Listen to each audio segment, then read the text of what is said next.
Hi guys, it's Tiny Bear with Weikert Realtors. I'm really excited today that Assistant Chief Kurt Bolland from OWL, Occoquan Woodbridge Lorton Volunteer Fire Department, has graciously decided to meet me to go over some winter fire prevention safety tips. Thank you so much for coming. Thank you for asking me. Appreciate it. Thanks. We're hoping that we can give our clients some new ideas on some safety tips that we may have forgotten about, some of which I've already talked to you about with my own home and the power strips. So if you could share a few tips with us, that would be great. Sure. Well, you mentioned the power strips, so we can kind of start there.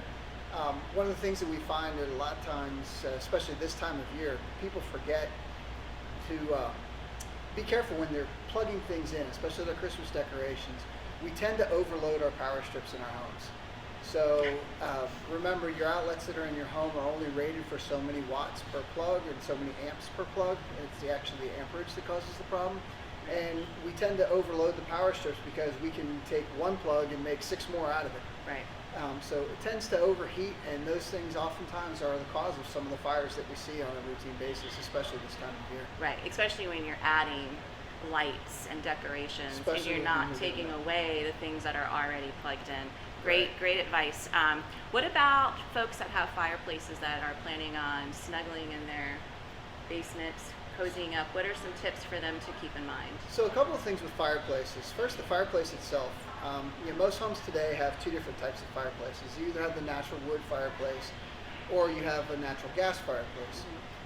Most people know that they need to get their chimneys cleaned periodically. We're bad about it, but they know they're supposed to get their chimneys cleaned for the natural wood fireplaces because as we burn things, there are byproducts that are left, and those build up inside your chimney and can actually cause a fire.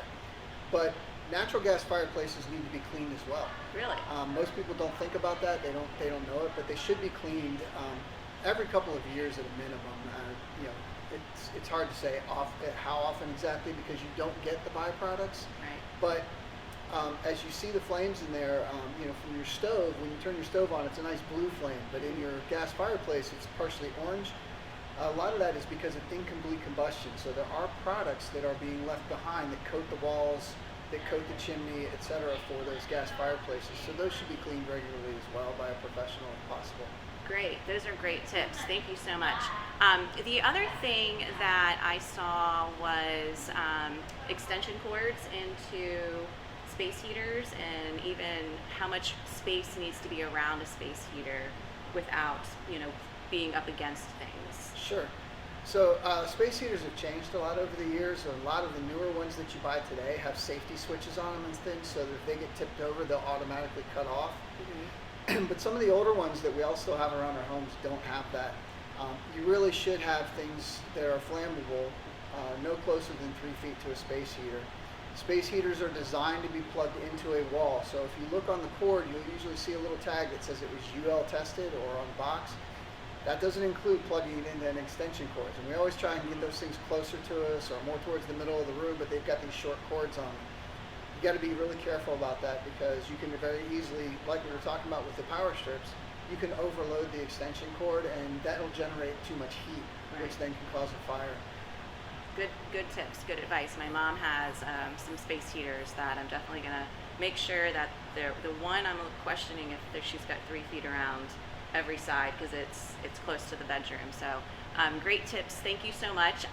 One thing that I did see that I wanted to make sure that I brought up to help you guys out is when we start getting snow, we are very concerned about making sure our sidewalks are cleared off, especially if you're in a neighborhood. Your HOA may really expect you to do that, but something that I never thought of was making sure that the fire hydrants are also cleared around, because if they need to come to help us or our neighbors and they can't get to the fire hydrant, that's just going to add time that sometimes they don't have. So if you live near a fire hydrant, be grateful and make sure it's cleared off so you can help your firemen when they come to help us out. Thank you so much for joining me and giving us some tips, and I hope that this helped you guys give you some things to look at around your own house for your own safety. Happy holidays!